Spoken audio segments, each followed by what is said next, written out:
¿Qué tal? Buenas noches. Nos encontramos nuevamente en nuestras pláticas semanales del Encuentro Ciudadano por la Paz. En esta ocasión vamos a ver un tema interesante que es la segunda parte de la teología del cuerpo.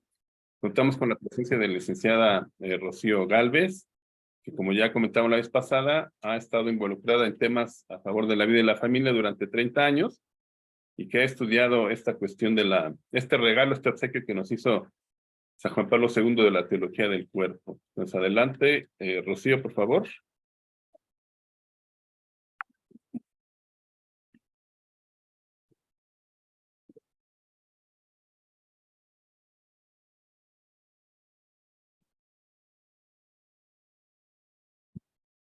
Un saludo para todos ustedes. Me alegra mucho compartir este espacio y con un tema que es precioso, el de la teología del cuerpo.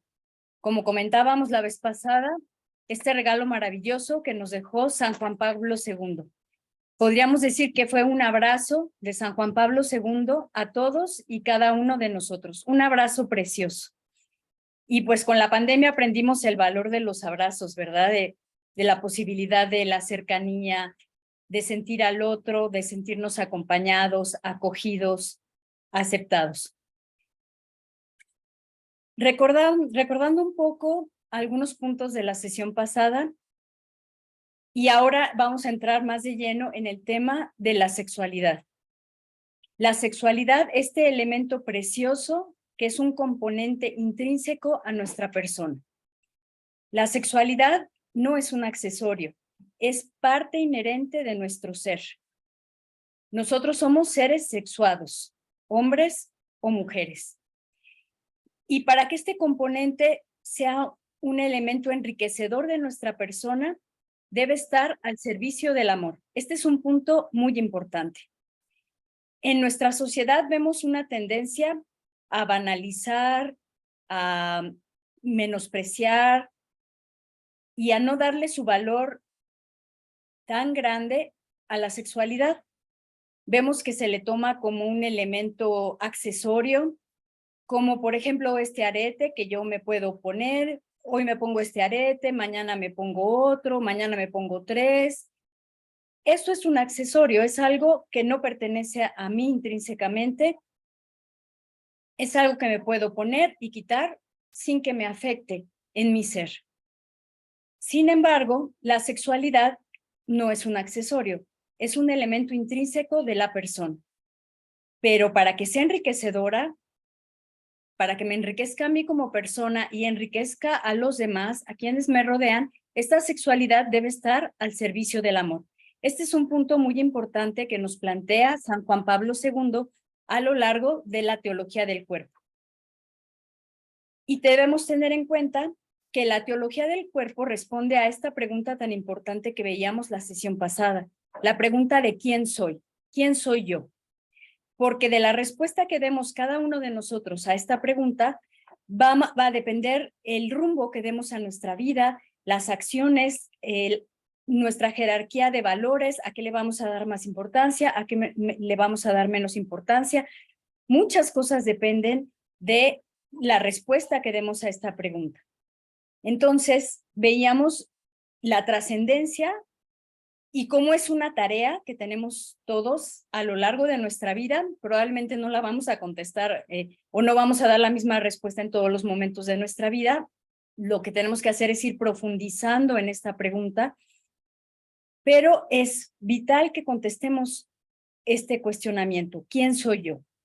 Porque veíamos que de la respuesta que demos a esta pregunta, pues van a surgir muchas decisiones y muchos elementos, tanto personales como de la sociedad. Deberíamos preguntarnos, ¿somos una cosa? Quizás esta pregunta pueda parecer un poco absurda, porque Rocío nos dice si somos una cosa. Bueno, veíamos la vez pasada que las cosas tienen un valor y además tienen un propósito. Por ejemplo, la persona que fabricó este lápiz tenía un propósito al fabricar este lápiz, que sirva para escribir.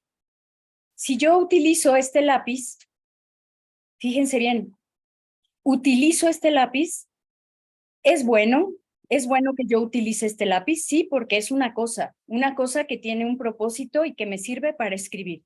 Si yo escribo con este lápiz, pues estoy usando este objeto para el propósito para el que fue creado. Si alguien, en cambio, utiliza este lápiz para lastimar a una persona, bueno, eso es incorrecto, porque el propósito de este lápiz no es lastimar a otra persona. El propósito de este lápiz es escribir. Pero vemos que está bien utilizar las cosas. Yo puedo prestar este lápiz, sí, lo puedo prestar. Yo puedo regalar este lápiz tranquilamente, o lo puedo obsequiar. Yo puedo vender este lápiz, sí es correcto que yo venda este lápiz, porque es un objeto, yo lo puedo vender. Y finalmente, cuando este lápiz ya no sirva, ya esté muy chiquitito, lo puedo poner para el reciclaje, pues qué bueno, ¿verdad? Que lo poquito que quede de este lápiz se recicle, perfecto. Porque es una cosa. Las cosas las podemos utilizar, las podemos comprar, las podemos vender, las podemos regalar, prestar, porque son objetos. No tienen dignidad. Lo mismo pasa con los animales. Un animal, pues yo lo puedo usar, sí. Se puede sacrificar una gallina para que se haga un caldo y comamos todos, es correcto, porque es el propósito para el que está esa gallina, para alimentarnos. Si yo un burro lo utilizo con una carga para transportar la carga, pues eso es correcto, porque el propósito de ese animal es servirme en ese momento para transportar una carga. De acuerdo. Entonces, los animales los podemos utilizar, los podemos comprar, los podemos vender, los podemos prestar, porque está sirviendo al propósito para el que fueron creados. Ahora, las personas, entramos en un terreno completamente diferente. ¿Cuál es el propósito para el que fuimos creados? Y aquí viene la otra pregunta que planteábamos la sesión pasada. Una primera pregunta a responder es ¿quién soy yo? La otra pregunta es ¿para quién soy yo? Que su santidad, el Papa Francisco, también nos ha recomendado planteárnosla. ¿Para quién soy yo? El Santo Padre, que es un hombre muy espiritual, nos decía, ni siquiera es necesario contestar que somos para Dios. Yo pienso que desafortunadamente en una sociedad que se ha descristianizado tanto, sí necesitamos profundizar en esa pregunta y en esa consideración, en que hemos sido creados para Dios. ¿Cuál es el propósito para el que hemos sido creados las personas? El propósito para el que hemos sido creados las personas es para amar, para vivir en el amor, para amar y para ser amados. Nosotros no somos objetos, somos sujetos. No somos un qué, somos un quién. Y en este sentido, al ser un quién, somos sujetos de amor. Hemos sido creados para amar y lo único que nosotros podemos, lo único digno que debemos recibir es amor. Por eso a las personas no las debemos utilizar, comprar, vender, prestar, regalar, explotar, destruir. No podemos. Porque nuestra medida es el amor, la medida de las personas. Nosotros hemos sido creados para amar y lo único digno que podemos recibir es amor. Porque somos creados con este propósito. Y la sexualidad está enmarcada en este plan de amor, en este plan para el que fuimos creados. Esto implica, y es quizás una parte que a ciertos sectores de la sociedad no le gusta, implica humildad, saber que el propósito de mi vida, el propósito último de mi vida, no me lo doy yo, sino que viene de un creador, de un ser superior que me ha dado este propósito. Recordemos también que fuimos creados con libertad y nosotros podemos decidir libremente si queremos o no servir a ese propósito. Nosotros podemos decidir no amar, decir, no, a mí no me interesa amar ni que me amen. Pero eso ya será una decisión libre. El problema es que cuando nosotros contravenimos este propósito para el que fuimos creados, pues nos vamos a encontrar con situaciones de mucho dolor, de mucha contradicción. Nos vamos a estar nosotros dando de topes solitos contra la pared. Pero bueno, eso está dentro de esa libertad de la cual podemos hacer un buen o un mal uso. Ahora, nuestra sexualidad entonces es un componente inherente a nuestra persona. Somos mujeres o los varones son varones. Es una forma de ser en el mundo. No es un accesorio que yo me quito o me pongo, sino que pertenece íntimamente a nuestro ser. Y la forma en que esta forma de ser se expresa de dos maneras, varones y mujeres. Es la forma en que se expresa en la humanidad.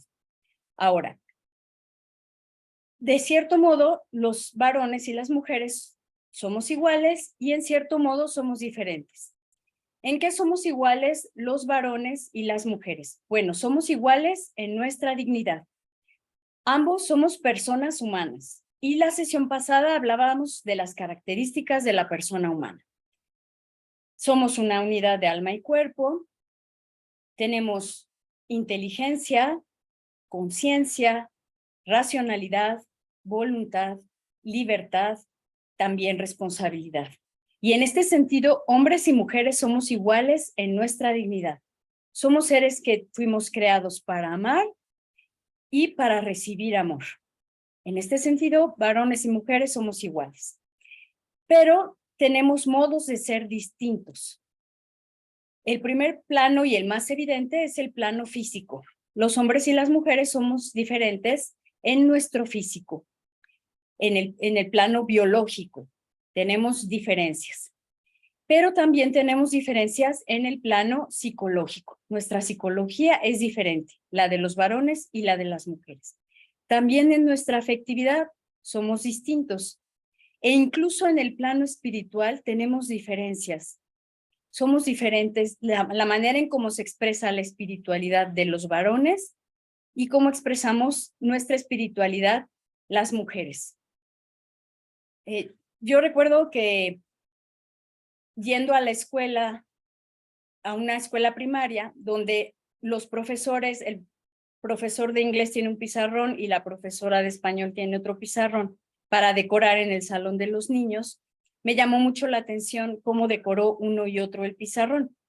La maestra decoró el pizarrón con un arbolito, con manzanas, al árbol le puso ojitos, era como de tercero de primaria el nivel, y puso personajes y animalitos, etcétera.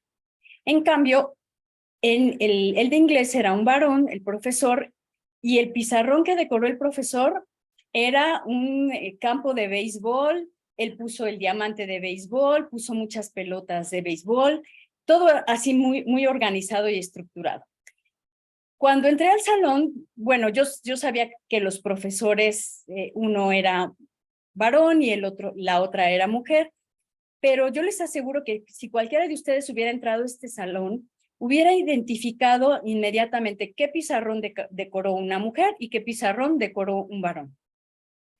Porque las mujeres estamos mucho más orientadas al tema de la vida, de lo orgánico, y los varones, en cambio, son muy estructurados.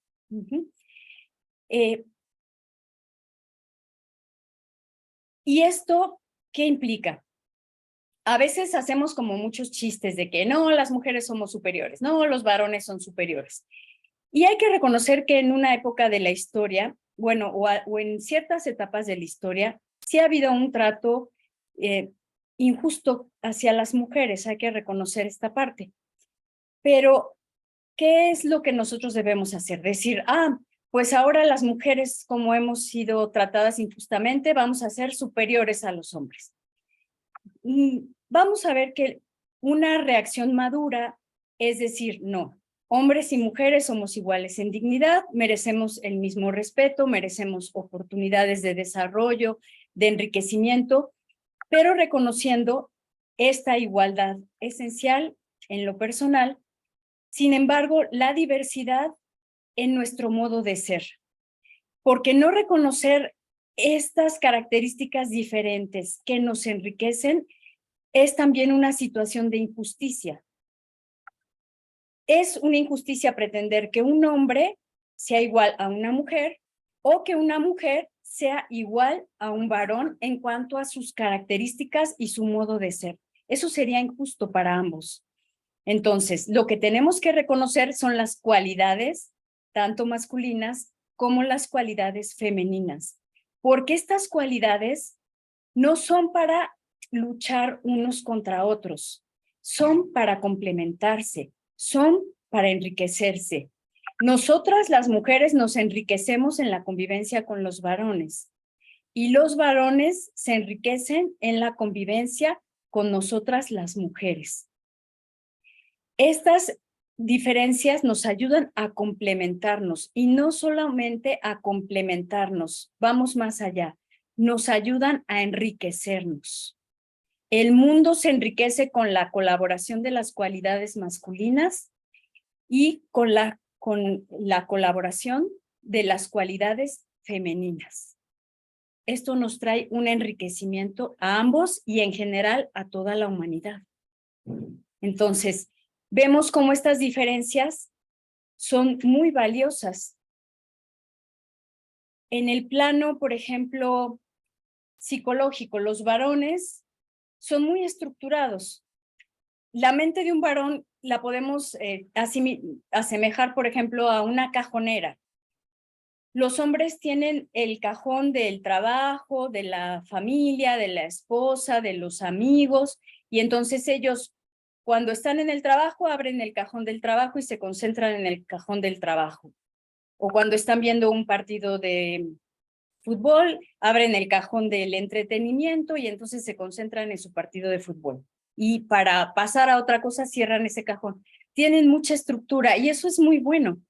Eso es muy bueno porque nos dan estructura.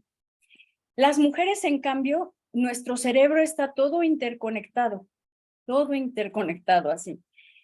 Y esto nos permite atender varios asuntos a la vez. Por ejemplo, podemos tener la escena en la que la mamá está cocinando la sopa, está hablando por teléfono con su mamá y los niños están comiendo a sus espaldas y entonces la mamá les dice, oye, fulanito, deja de molestar a tu hermana. Y los niños dicen, pero ¿qué mi mamá tiene ojos en la espalda? O sea, y puede estar atendiendo todo.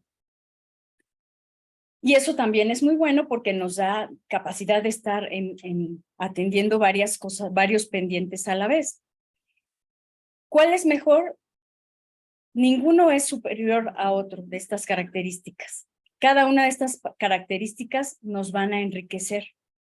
Por ejemplo, si pensamos en un hogar, podríamos decir que los hombres son los que construyen la estructura, las vigas, lo hacen sólido, lo hacen fuerte. Y ya llegamos nosotras las mujeres y empezamos, no, aquí hacen falta unas flores y unos cojines y un cuadro y un espejo y vemos cómo cada uno contribuimos con nuestras cualidades. Entonces, vemos que nuestra sexualidad es un elemento básico de nuestra personalidad. Es un elemento básico de nuestra personalidad.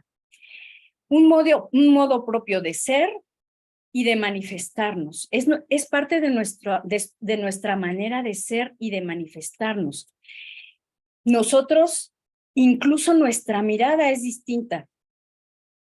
Quienes hemos dado clases ya desde hace tiempo, más de 30 años, unos 35 años, y antes que las escuelas estaban muy marcadas la división entre las escuelas de varones y las escuelas de mujeres, quienes hemos entrado a un salón de puros varones y de puras mujeres, hemos sentido la diferencia. Entrar a un salón de varones, las miradas son distintas que entrar a un salón de mujeres. Las miradas son diferentes. Vamos, hasta el olor es distinto en un salón de puros hombres a un salón de puras mujeres.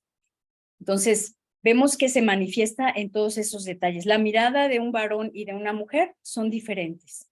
Ni siquiera estamos hablando de una cuestión genital, sino se manifiesta incluso en la manera de mirar. La manera en cómo nos comunicamos con los otros. Ahí vemos también diferencia. Las mujeres compartimos mucho, ¿verdad? Platicamos mucho, a veces hasta demasiado, ¿no? Algunas, de pronto, queremos contar todo nuestro día a día, todo lo que hemos hecho, todo lo que... si, por ejemplo, no tenemos oportunidad de ir a una boda, le preguntamos a una señora, oye, ¿cómo estuvo la boda? Bueno, no, nos dice cómo fue el vestido, qué flores tenía el pastel, los adornos del centro de mesa, todo nos puede dar. Y en cambio, si le preguntamos a un varón cómo estuvo la boda, nos va a decir, pues bien, bien, nos divertimos, todo tranquilo. O lo vemos también con los hijos, cuando los hijos son pequeños y le pregunta uno al hijo varón, oye, ¿cómo te fue en la escuela? Y nos dice, bien, ¿qué hiciste? Nada. Y entonces uno dice, bueno, estamos pagando para que vayas a hacer nada, ni hablar.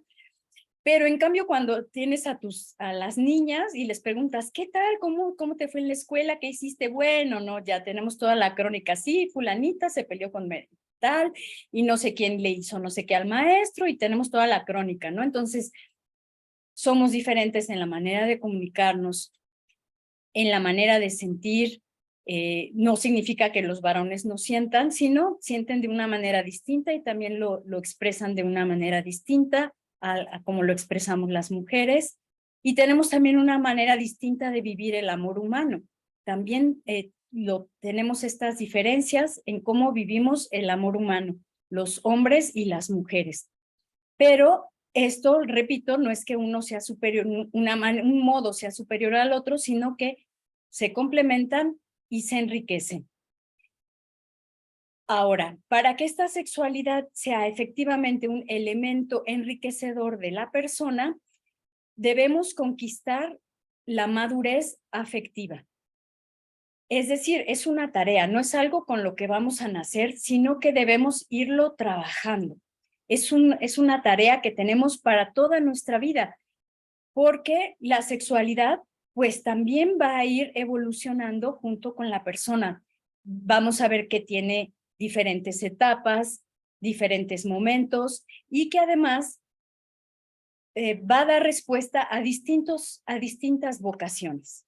Pero sin importar a qué vocación estemos llamados cada uno de nosotros, a lo que sí estamos llamados todos, tanto varones como mujeres, es a conquistar una madurez afectiva. ¿Y cuáles son algunas de las características de la madurez afectiva? Bueno, la madurez afectiva se manifiesta a través de un amor desinteresado. Volvemos nuevamente a ese propósito al que hemos sido creados, el amor desinteresado. Ese amor que se entrega sin esperar nada, que se entrega de manera incondicional y que se entrega a todas las personas. Y se va a manifestar esta madurez afectiva a través de una donación total de la persona, de una entrega total de la persona. Cuando la sexualidad alcanza ese grado de madurez que nos lleva a manifestar un amor desinteresado por los demás y a una donación total de la persona, podemos decir que esa persona está viviendo también una sexualidad en plenitud. Y entonces podríamos hacernos una pregunta. La Madre Teresa de Calcuta, por poner un ejemplo, ¿vivió su sexualidad de manera plena? ¿La vivió en plenitud? Pues sí, la Madre Teresa de Calcuta, que vivió en el celibato, la castidad, la abstinencia, tuvo y experimentó y vivió una sexualidad plena. Pero alguien podría decir, oiga, no, pero pues ella no tuvo relaciones sexuales. El problema es que también en nuestra sociedad se tiende a equiparar el ejercicio de la sexualidad necesariamente con relaciones sexuales. Y esto es incorrecto. La Madre Teresa de Calcuta, aunque no haya tenido relaciones sexuales, vivió su sexualidad en plenitud. ¿Por qué? Porque ella entregó un amor desinteresado a los más pobres de los pobres, a los moribundos en Calcuta, gente que ni siquiera era católica, ni siquiera era de su propia religión, la gente que está muriendo, que no tenía nada que regresarle a la Madre Teresa de Calcuta, que a lo mejor no podían ni decirle ya gracias, que no podían ni hablar, que no podían. A esa gente le entregó ella su amor, a quien no podía devolverle nada. Entonces vemos cómo ella manifiesta ese amor desinteresado por los otros y se entrega totalmente a esta obra. Y gracias a que ella vive su sexualidad de esa manera tan plena y tan madura, se gana el título de Madre Teresa de Calcuta. Sin haber tenido un solo hijo biológico, ella es Madre Teresa de Calcuta. Y uno puede ver sus fotos. Yo les invito a que se den un espacio para ver las fotos. Cómo ella acariciaba a las personas con su mirada, con su ternura, con su delicadeza. Podemos verlo, esta sexualidad plena manifestada en alguien que no tuvo relaciones sexuales. Entonces, vemos cómo necesitamos ampliar, necesitamos enriquecer nuestra idea y nuestro concepto de sexualidad para poder apreciarla en toda su belleza y poder vivirla en toda su belleza. Ahora, esta sexualidad orientada debe estar orientada, elevada e integrada por el amor. Orientada hacia el amor, elevada hacia el amor e integrada por el amor.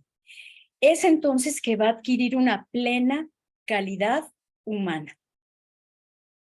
Se va a humanizar nuestra sexualidad y entonces va a ser enriquecedora tanto para la persona como para quienes la rodean y para la propia comunidad. Ahora, nuestra sexualidad tiene varios elementos.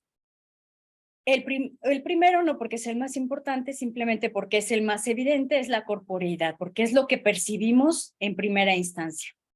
La corporeidad, nuestro cuerpo, es el modo específico de existir y de obrar del espíritu humano. Ya hablábamos la sesión pasada que nosotros somos una unidad de alma y cuerpo, y entonces nuestra alma y nuestro cuerpo están intrínsecamente unidos y se manifiestan uno al otro. Si yo, por ejemplo, en este momento tuviera un fuerte dolor de muelas, ustedes ya se habrían dado cuenta, porque probablemente yo me estaría sujetando el lado de la cara donde me duele la muela y tendría una expresión de dolor, y entonces ustedes me dirían, Rocío, ¿estás bien? Y yo les diría, oh, es que me está doliendo la muela. Es más, ni siquiera me puedo concentrar mucho en la plática porque me está doliendo la muela. Entonces ustedes ven como un dolor físico, un dolor corporal, estaría afectando mi desempeño, ¿verdad? Ustedes lo notarían. O, por ejemplo, una persona que se encuentra viviendo un duelo, que alguien se le ha fallecido, alguien muy cercano, bueno, también se lo notamos, ¿verdad? Notamos su mirada triste, que no tiene ganas de salir, que a lo mejor no tiene ni ganas de levantarse de la cama. Si la va a ver un doctor, va a decir, no, pues usted está sano, usted está bien, pero ese dolor del alma le impide que su cuerpo se pueda tener un buen desempeño, un desempeño adecuado, ¿no? Para cubrir con sus actividades normales. Entonces vemos cómo nuestra alma y nuestro cuerpo están en íntima relación y manifestándose uno al otro. Mi espíritu se va a manifestar a través de mi cuerpo. Entonces, a través de los abrazos, de las muestras de afecto, nuestro espíritu se va manifestando. El cuerpo revela al hombre. Entonces, si una persona es bondadosa, lo vamos a ver a través de sus obras, a través de su cuerpo. En cambio, si una persona no tiene estos sentimientos de bondad, de solidaridad, de amor, pues también lo vamos a ver manifestado en su persona. Cuentan una anécdota, la atribuyen a Miguel Ángel, pero bueno, digamos que podría quedar como cualquier anécdota. Cuentan que, por ejemplo, Miguel Ángel hizo una escultura de un joven y era un joven hermoso, fuerte, sano, etcétera. Bueno, cuando Miguel Ángel quería hacer esta escultura, fue a buscar a un modelo y encontró este joven que irradiaba vitalidad, alegría, y le dijo, ay, mira, quiero que seas mi modelo para esta obra. Pongamos que fue para el David, ¿no? Alguien que expresa una humanidad plena. Y pasaron muchos años, y después Miguel Ángel andaba buscando un modelo, pero para alguien como Judas. Y entonces va por las cantinas y porque quería expresar como esa maldad, esa traición. Y entonces se encuentra una persona y la llama para ser su modelo, y cuando le dice para qué va a posar, esta persona, este hombre se suelta a llorar y le dice, es que yo soy el mismo que tú hace algunos años escogiste para este modelo de joven. Y a lo largo de la vida, todo lo que él había experimentado y todo lo que él había vivido, se había ido marcando también en su persona. Entonces, digamos, este es como una anécdota, un cuento, pero nos ayuda a ver cómo podemos, cómo en nuestro cuerpo puede manifestar lo que hay en nuestro interior. Nuestro cuerpo expresa a la persona. Por eso Dios nos dio manos para acariciar, para cuidar, para proteger, para trabajar. Un sacerdote amigo mío me decía, el padre Rafa, me decía, por eso debemos tocar con tanto cuidado a las personas, porque cuando tocamos a una persona no solamente estamos tocando su cuerpo, estamos tocando su espíritu. Por eso debemos ser tan cuidadosos en cómo tocamos a los demás y cómo manifestamos nuestro afecto, porque no solo tocamos la materia de esa persona, estamos tocando también su espíritu. Y vemos que en esta corporeidad, bueno, uno de los elementos que es la expresión más evidente, que la podemos ver en cuanto, pues antes decíamos en cuanto alguien nace, pero ahora con la tecnología maravillosa que se ha desarrollado de los ultrasonidos, la verdad es que la genitalidad de una persona se puede apreciar desde el vientre materno.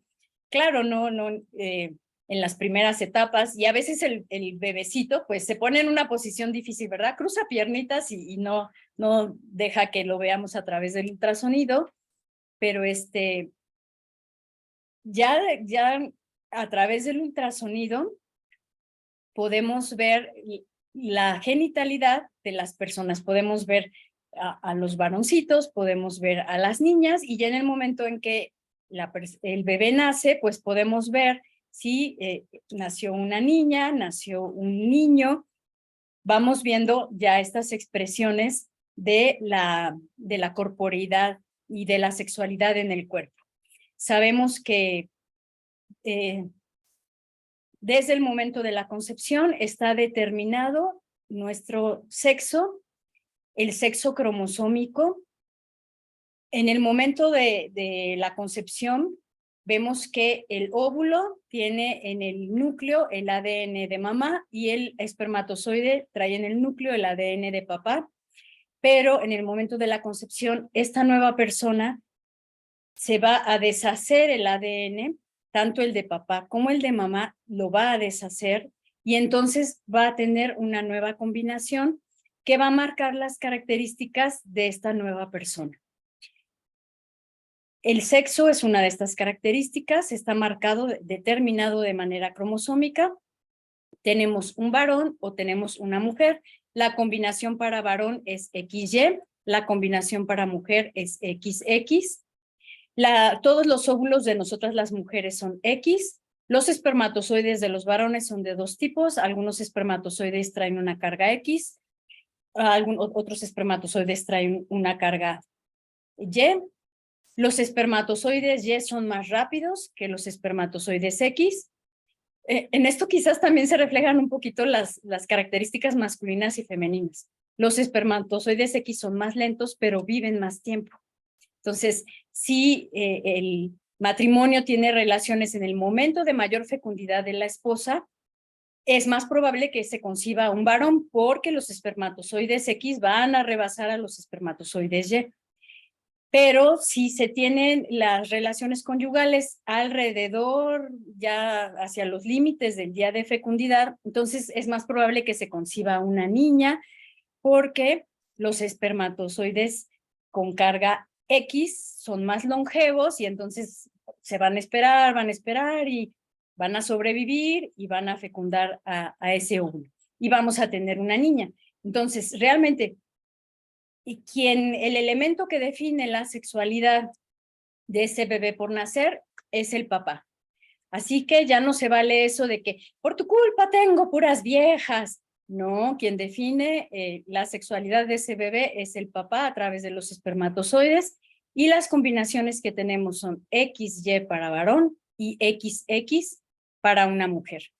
Y vamos a ver que pues a partir del momento de la concepción se va desarrollando, tenemos todo este proceso precioso del desarrollo del cuerpo de ese bebé, se van a desarrollar igualmente sus genitales, sus gónadas, va a tener, en el caso de las niñas, pues sus ovarios, y esos ovarios ya van a tener los folículos, los millones de semillitas de folículos que esa mujer va a ir madurando a lo largo de la vida, y también van a empezar a actuar las hormonas de manera distinta.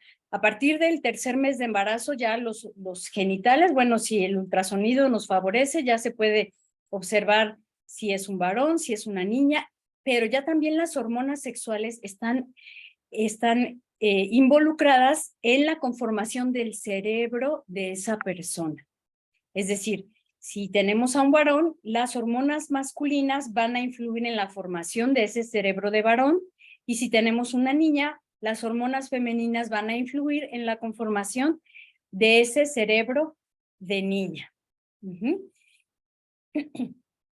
Y vemos que, bueno, las gónadas masculinas van a ir determinando también el desarrollo de la sexualidad. En el caso de los varones son los testículos, en el caso de nosotras las mujeres son los ovarios. Y esto va a influir a lo largo de nuestra vida de maneras distintas. Leí hace poco que nosotras las mujeres tenemos 3 circunstancias o momentos en que nuestras conexiones hormonales disminuyen muy fuertemente, se disminuyen. Podría alguien decir, ay, no, bueno, hay 3 etapas en que las mujeres se vuelven menos inteligentes, pero ese no es el sentido de este cambio, es un cambio bien precioso. Estos 3 momentos en que podemos tener en los que tenemos esta reducción de conexiones neuronales, nosotras las mujeres, son la adolescencia, el embarazo y la menopausia. Pero haciendo esta analogía con las plantitas, a quienes nos gusta mucho la jardinería, es como una poda. Los que nos gusta la jardinería sabemos que hay momentos en que hay que podar las plantitas, ¿verdad? Hay que quitar las ramitas viejas, o cositas que ya están podridas, hay que quitarlas. Y después de que hacemos esta poda, sabemos que nuestras plantas van a florecer mucho más grandes. Pues algo así pasa en el cerebro de nosotras las mujeres en estos 3 momentos, que son la adolescencia, el embarazo y la menopausia. Tenemos esta reducción de neuronas, pero después de esta reducción de neuronas, viene otra vez un florecimiento de conexiones. ¿Qué implica? Que estas son etapas muy importantes en nuestra vida y que nuestro cerebro se está preparando para asumir retos mayores. En la adolescencia, bueno, pues que vamos a afrontar una etapa de maduración y que ya vamos a poder albergar una vida en nosotros. Puede ser que algunas de nosotras seamos madres. En el embarazo, pues que la mujer se va a enfrentar a la responsabilidad de criar un hijo. Entonces, su cerebro la está preparando para afrontar ese cuidado y ese amor que debe entregar a esta personita que va a estar bajo su responsabilidad. Y en la menopausia, pues probablemente sea una preparación para una etapa de mayor sabiduría, en que las mujeres debemos entregar más sabiduría a las hijas, a las hermanas, a las alumnas, a la familia.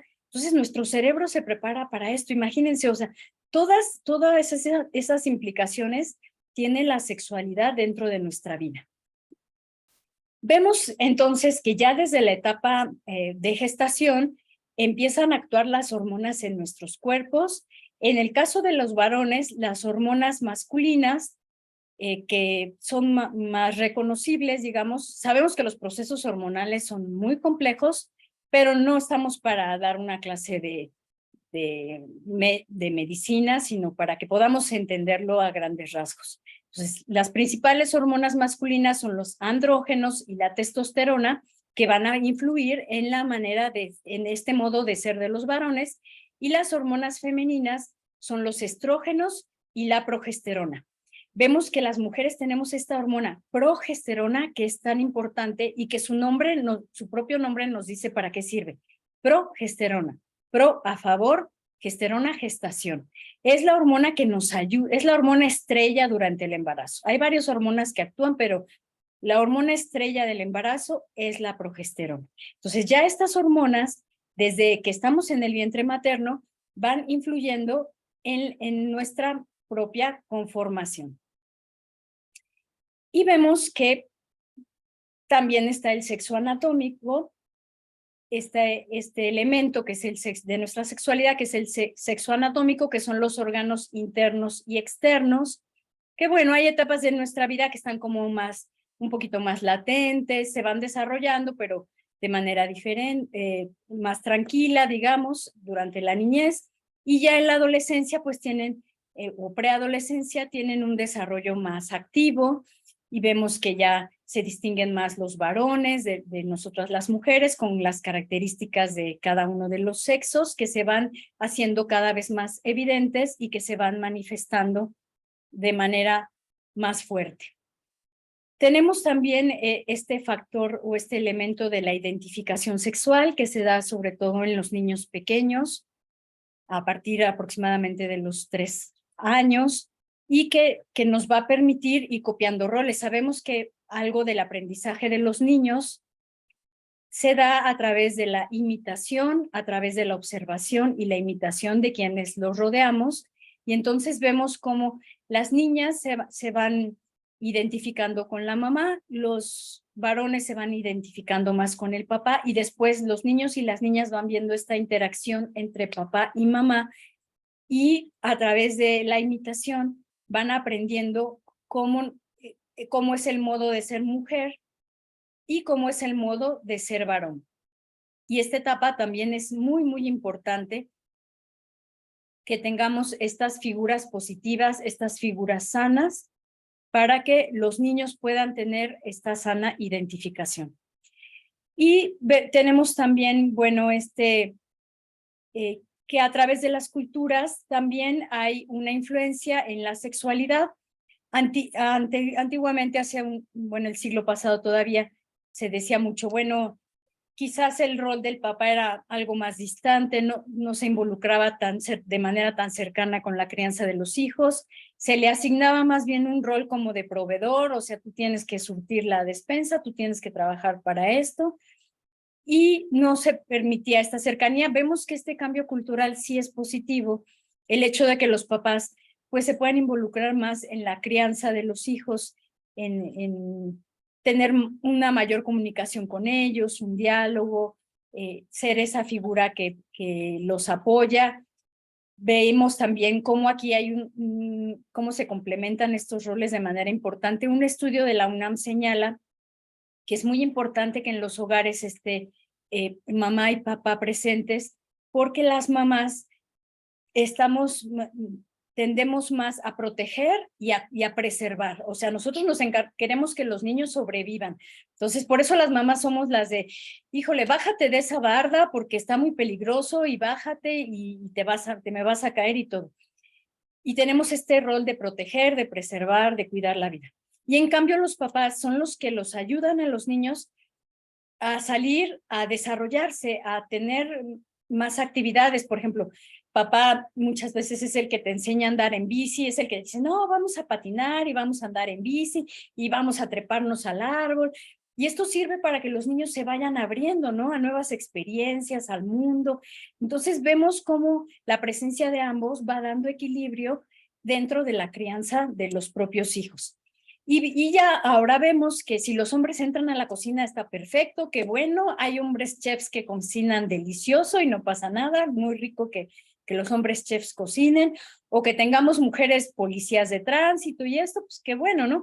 Tenemos una mujer policía, está muy bien, que vayamos desarrollando estas cualidades tanto masculinas como femeninas en las diferentes funciones de la sociedad y que podamos irlas enriqueciendo. Entonces, vemos que todos estos elementos van conformando nuestra sexualidad. Ya para la próxima sesión, porque tenemos una última sesión durante este año, vamos a abordar el tema del atributo esponsal del cuerpo. Pero como es un tema que tiene varios elementos, pues ya lo vamos a desarrollar en la próxima sesión.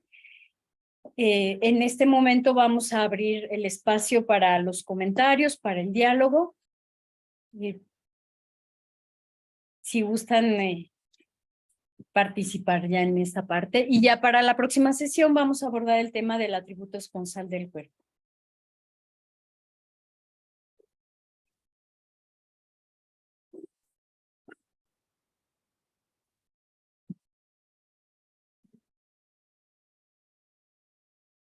Bueno, pues ya vamos a hacerle como siempre lo hacemos con reacciones. Por favor, levanten la mano.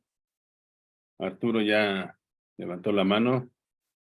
Vamos a acuérdate, Arturo, hacer preguntas concisas y con las indicaciones que se dieron al principio, por favor. Adelante, Arturo. Gracias. Tú, ya puedes. ¿Ya? ¿Se escucha? Sí, claramente. Gracias.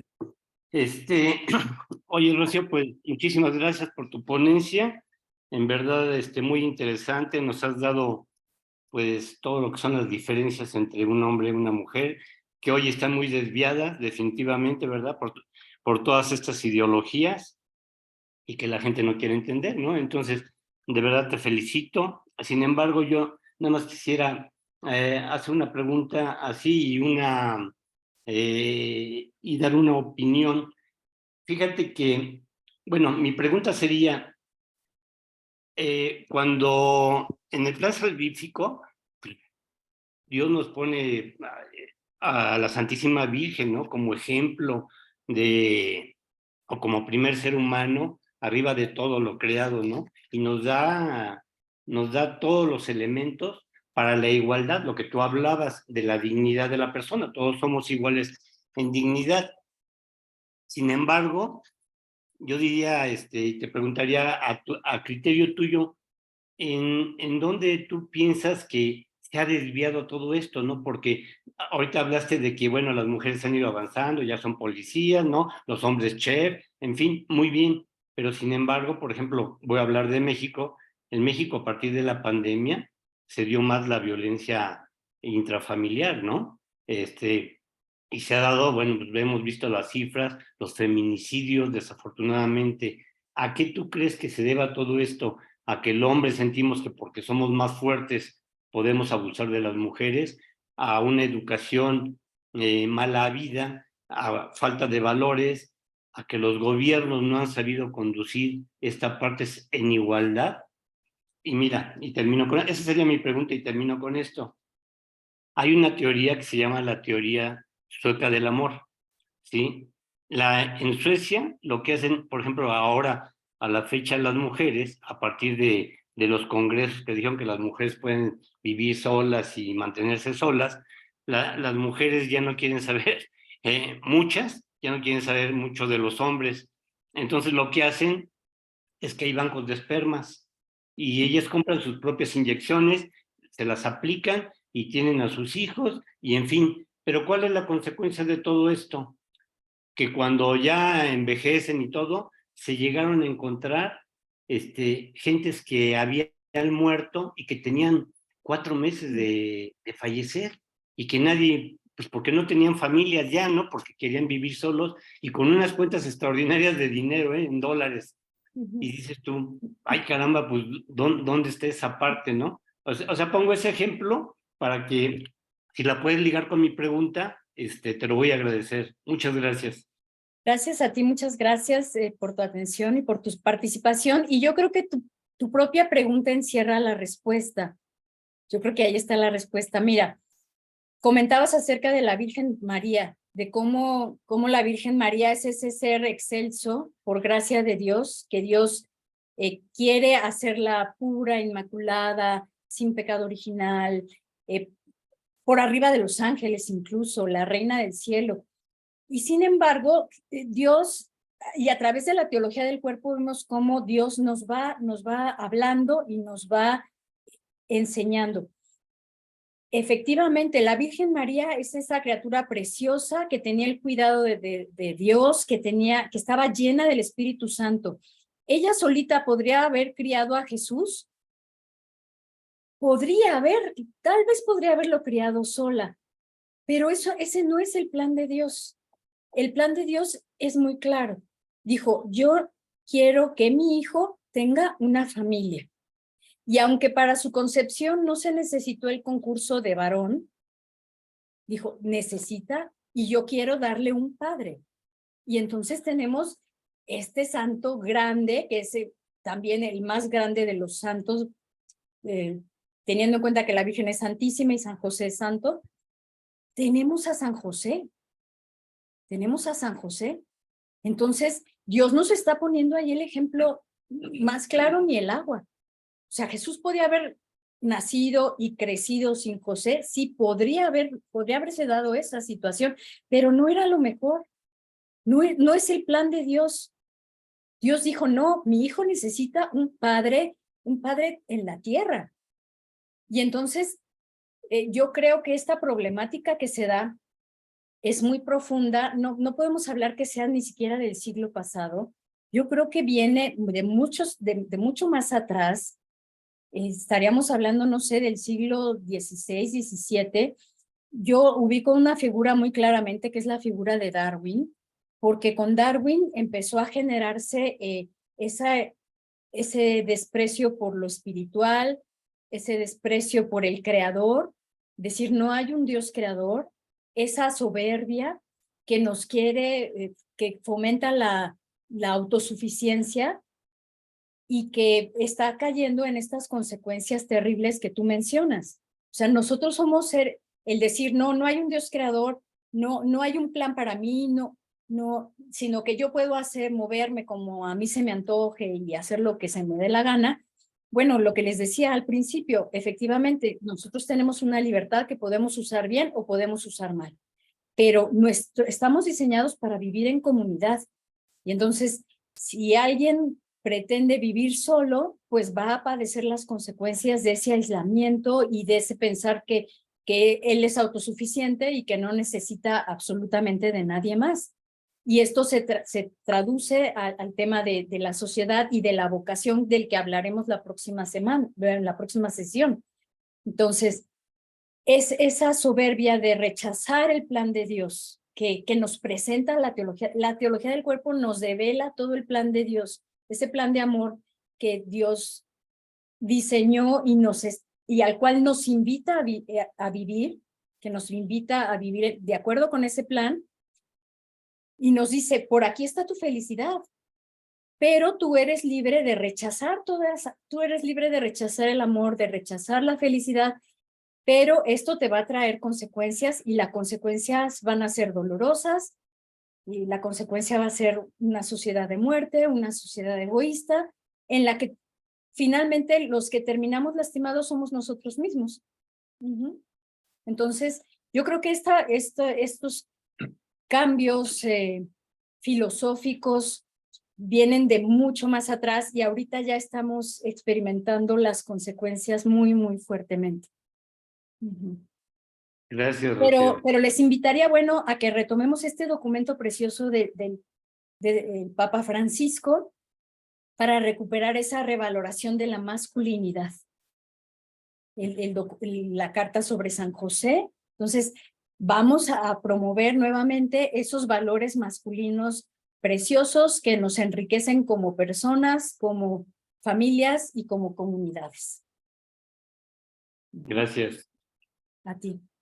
Yo te diría, Arturo, si puedes conseguirte un libro por ahí que se llama Los arquitectos de la cultura de la muerte, de Donald de Marco, responde muy claramente a la pregunta, ¿no? Se llama Los arquitectos de la cultura de la muerte.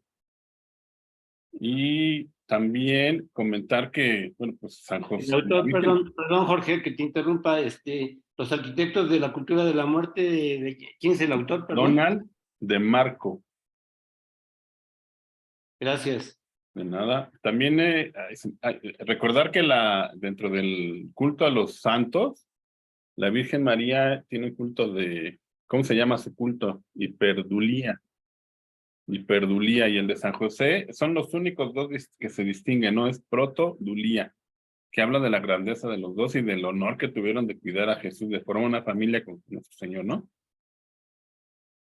Nada más. Luego por acá, Felipe, Tienes la mano levantada adelante, por favor.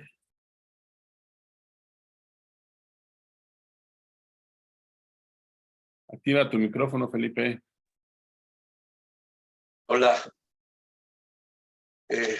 A mí me quedó claro toda la conferencia y dar las gracias, felicitar a la expositora, pero a lo mejor seguro no tiene relación con el tema, pero yo sí quisiera preguntar, con la situación actual que todavía personas 50 años hablan de, siendo varones, la tendencia al mismo sexo.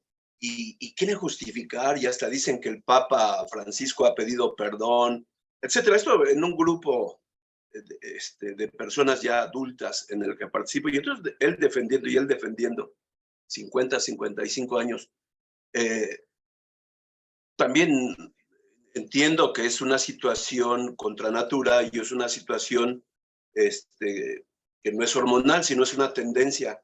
¿Cómo responder y qué tanto científicamente hay esta tendencia que se da y que para muchos es complicado resolver? Les cuesta mucho trabajo, como esta persona que la conozco desde el 2000 y han pasado 23 años y continúa con esa misma tendencia, y creo que entiendo, queriendo católico, no sé qué tan practicante, a mí tengo claro la situación, la posición de la iglesia, con todo eso no los abandona, pero por eso vino Cristo, por los pecadores, y habría que arrepentirse de toda esta gente, como nosotros con otros tipos de pecados. Pero entonces, ¿qué respuesta podemos dar a ellos y cómo ayudar a esas personas? Gracias. Bueno, es muy importante, en primer lugar, hacer oración por estas personas. Es muy importante hacer oración porque estuvimos hablando del tema de la sexualidad y es maravilloso cuando tenemos un desarrollo sano, un desarrollo que se va dando de manera armónica, de manera equilibrada, pero desafortunadamente en nuestra sociedad y en nuestra realidad humana, tocada también por el pecado, pues no siempre tenemos estos casos en que la sexualidad tiene las condiciones para desarrollarse de manera armónica, saludable, amable, amorosa. Entonces, algunas de las personas que pueden tener este tipo de condiciones pueden haber sufrido abusos o heridas a lo largo de su historia personal, y eso debemos nosotros tenerlo en cuenta. Y esto puede generar algún trastorno en el desarrollo armónico de su sexualidad, e incluso para ellos es muy doloroso. Entonces, lo primero que debemos hacer es hacer oración por ellos, pedirle porque a veces hay heridas que solo puede sanar el Señor, solo Él tiene la posibilidad de sanarlo. Entonces, hacer oración por estas personas para que el Señor sane sus corazones, sane sus heridas, y pedir que les ponga en su vida a aquellas personas que les van a ayudar a afrontar esta problemática, porque cuando nosotros tenemos una herida, puede haber varios mecanismos de defensa, y entonces puede haber un mecanismo de defensa de decir, ponerse un caparazón, no, yo estoy bien y a mí no me pasó nada y todos los demás están mal, o de justificar, ¿no? Como tú dices, esto es normal, no es una situación que se da y punto, y entonces yo puedo vivir así. Entonces, estos mecanismos de defensa, pues a veces se necesita la ayuda de especialistas, pero hay que pedirle al Señor que le ponga en su vida esos especialistas sanos, que realmente buscan el bien de la persona, para que le pueda dar un acompañamiento y pueda ir sanando toda esta situación que él está experimentando, ¿verdad? Pero sabemos que siempre es un tema de libertad. No se puede obligar a nadie a hacer un cambio en su vida que no quiere. Entonces, yo sugeriría eso como primer paso, nosotros hacer oración por ellos, tanto para que el Señor sane sus heridas como para que ponga en su vida a aquellas personas que le puedan ayudar a superar este tipo de situaciones, ¿verdad? Muchas gracias. Al contrario, gracias a usted. ¿Alguien más que tenga una pregunta?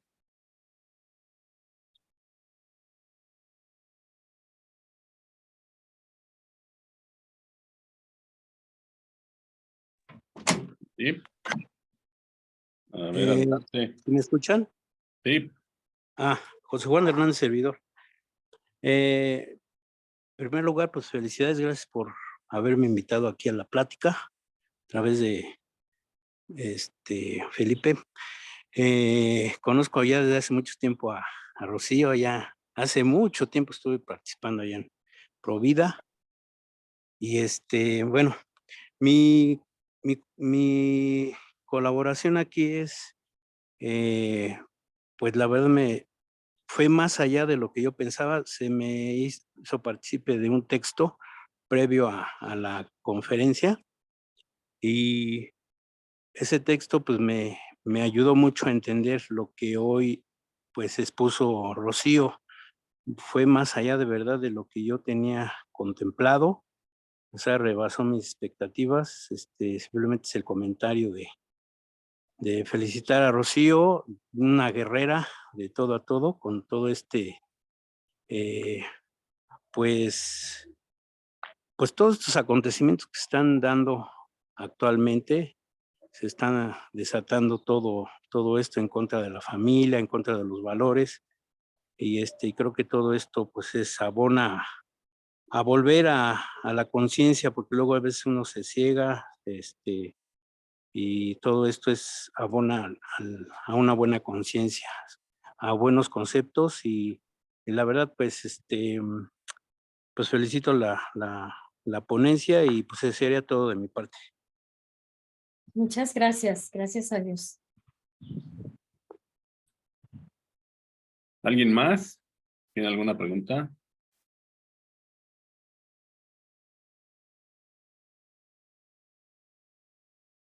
Bueno, hay una pregunta aquí en el chat. Dice Esther Furlong, felicidades, Rocío, gracias, me ayudó mucho en estos momentos para apoyar a mi hija. Dios te colme de bendición. Gracias, Tere, igualmente. Ahora, Gracias. Rodrigo, levantaste la mano. Activa tu audio, por favor. Hola Jorge, hola Rocío, buenos días, ¿me escuchan bien? Hola, habla un poquito más fuerte, por favor. Ok, ahí me escuchan mejor. Sí, Perfecto.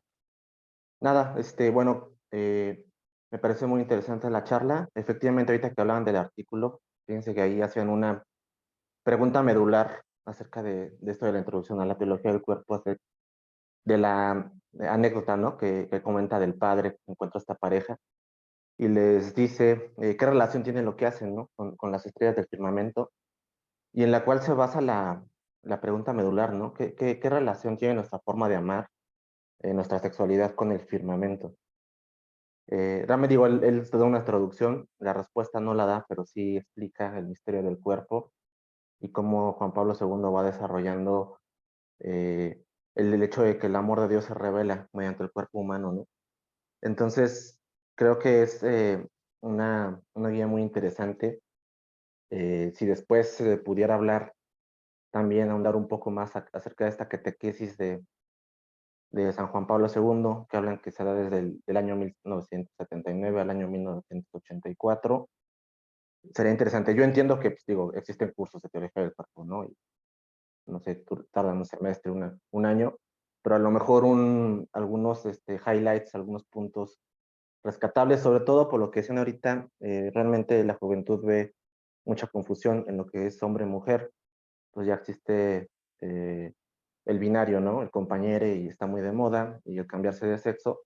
Entonces, justamente esos highlights, esos puntos ayudarían mucho desde la perspectiva de Juan Pablo II, de muy responsabilidad, en la cual pues no se niega el amor, sino más bien se busca la relación entre el amor y las estrellas del firmamento, o sea, la belleza y la armonía, cómo poder ligar eso, ¿no? De una manera más directa, decir, 4 o 5 puntos, ya saben que pues ahorita es la generación de lo inmediato, que queden muy claros y digan, ok, el amor y la armonía se basa también en un sexo que se nos ha dado desde las estrellas del firmamento, ¿no? Nací hombre, nací mujer, y me comporto así con XX y XY, ¿no? Los cromosomas que nos hablaba.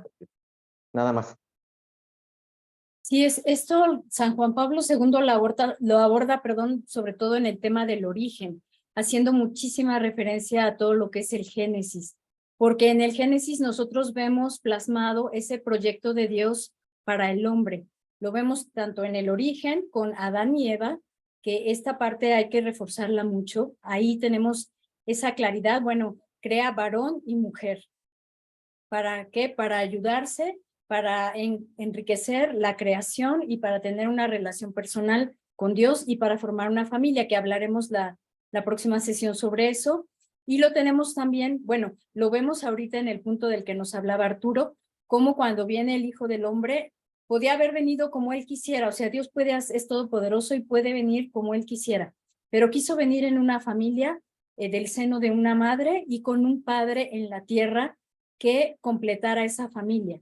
Entonces vemos esta importancia de las cualidades masculinas, las cualidades femeninas y cómo así se puede conformar la familia, porque si alguien podía haber venido al mundo en cuanto a posibilidad, podía haber venido al mundo sin padre, podía haber sido Jesús, y sin embargo no es el plan de Dios. Dios sabe que lo mejor para nosotros es la conformación de una familia con un padre y una madre. Entonces, si nos vamos a la parte del origen del Génesis, vamos a ver cómo ahí se manifiesta el plan de Dios para la humanidad.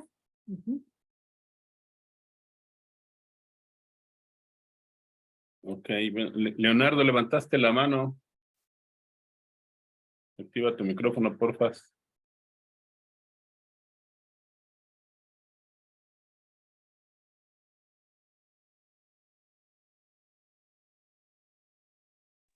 Bueno, perdón. Sí, adelante, ya se te escucha. Ay, perdón, es que quise ir a buscar un libro sobre la teología del cuerpo, pero no lo pude encontrar. Pero ese libro, pues está bastante amplio, pero no me acuerdo el título. No puedo dar ahorita la referencia, luego la voy a poner. Lo que pasa es que he estado escuchando algunas pláticas, y son bastantes, sobre teología del cuerpo.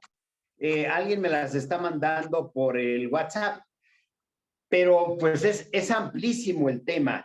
Y lo que quería comentar es que no tan amplio, pero sí bien resumido, lo está haciendo el padre Nelson. No sé si lo han llegado a escuchar, que habla también sobre la importancia de la teología del cuerpo. El fray Nelson Medina, como una recomendación, ¿no? De fray Nelson Medina. Y pues antes que otra cosa, no se me vaya a pasar felicitarte. Está muy bien tu enfoque. Obviamente no es tan amplio, pero sí abarca todos los aspectos. Y te felicito. Y otra cosa, el libro ese de Donald DeMarco, de Arquitectos de la Cultura de la Muerte, yo lo recibí por medio de un curso que estoy llevando con el doctor Abascal. Y yo lo mandé a alguien, entonces, para que lo copiaran. No sé si ustedes estén interesados, te lo puedo mandar a ti, Jorge, para que lo difundas. Y también el arquitecto Arredondo lo podría tener a la mano.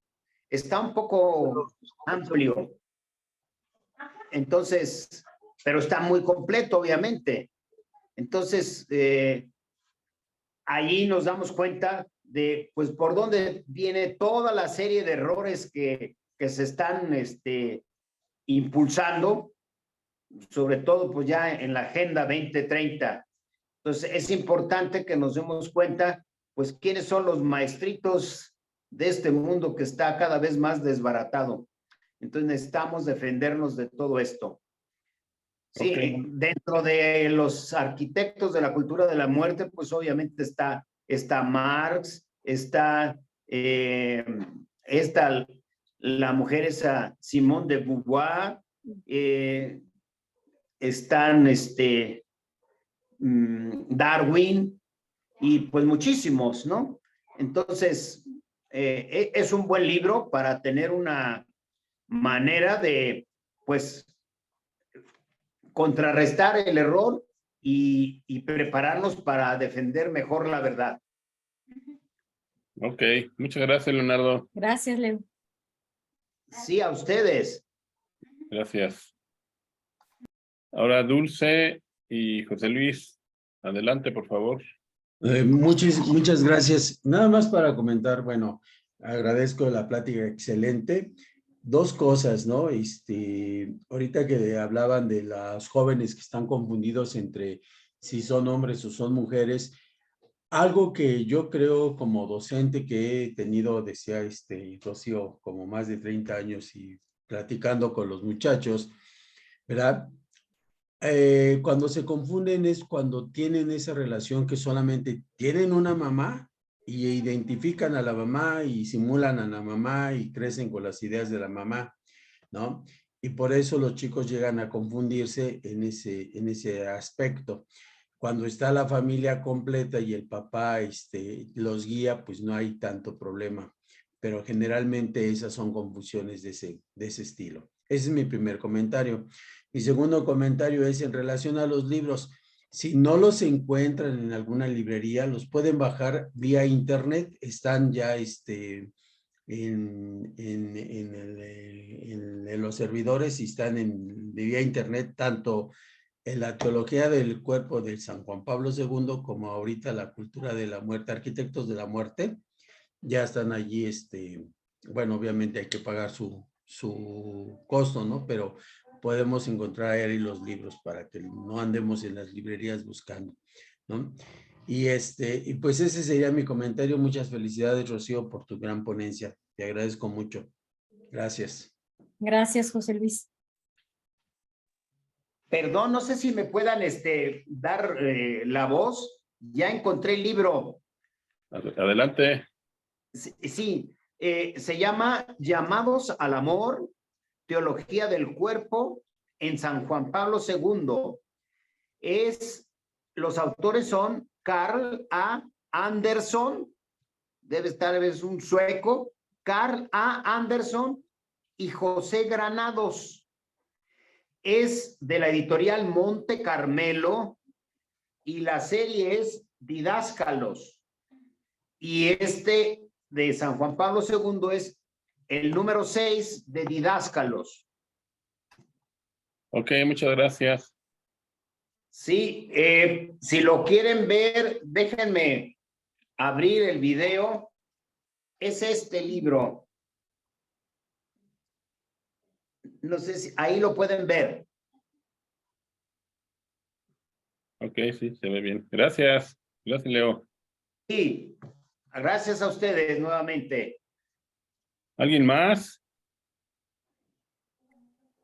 Jorge, estoy aquí, soy César Hernández, aquí en la cuenta de Jimena. Pero bueno, fíjate que a mí me pareció muy oportuno el comentario de José Luis.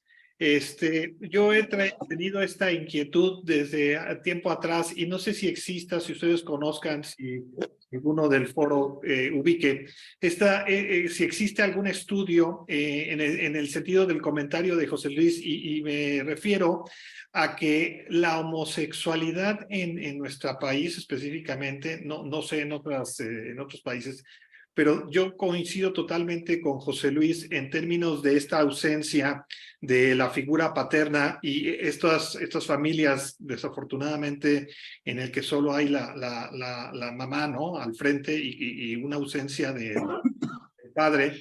No sé si existan estudios científicos de esta que nos lleven hacia esta relación porque yo sí creo que gran parte de que los muchachos se confunden es precisamente por esta ausencia del padre, ¿no? Entonces, si alguien tuviera algún documento en ese sentido, a mí me gustaría poder profundizar en eso, y no sé si la misma Rocío tuviese algún comentario en ese sentido. Mira, realmente yo no conozco un estudio serio que nos hable acerca de las causas en México. ¿Tú sí lo tienes?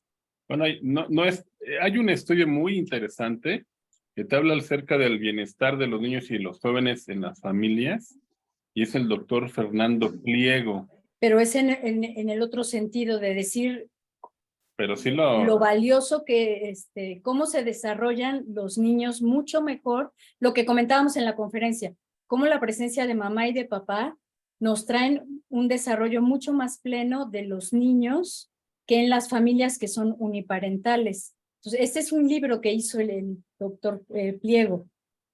Se llama Fernando Pliego Carrasco, es Tipos de Familia y Bienestar de Niños y Adultos. Sí, ha sido atacado de manera brutal por los promotores de la ideología del cuerpo, de ideología de género, porque precisamente ahí, digo, si quieres lo ves de manera positiva, pero lo señala claramente, no, está muy ¿no? bien.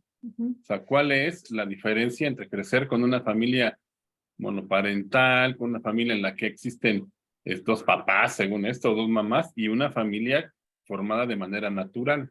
Y también te marca las implicaciones en el bienestar y en la salud mental. O sea, ese libro puede ser de gran utilidad, ¿no?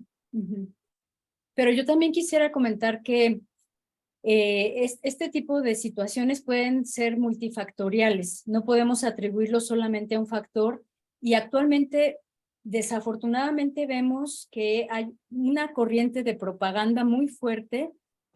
Lo vemos desde caricaturas, entonces ya no es solo el tener una familia donde no está la figura paterna, sino que además está ya muy, muy fuerte toda esta corriente de propaganda que están haciendo a favor de esto, y que en el fondo el Papa Benedicto XVI nos da una de las claves muy importantes de por qué se está promoviendo esto. Nos dice, el rechazar la propia sexualidad, porque nuestra sexualidad, el ser varón, los varones o nosotras las mujeres, es un regalo de Dios. Dios finalmente, yo les decía un poco en broma que el papá es el que determina con sus espermatozoides, pero finalmente quien decide si va a ser varón o mujer es Dios, porque él dice, este es el espermatozoide que va a fertilizar.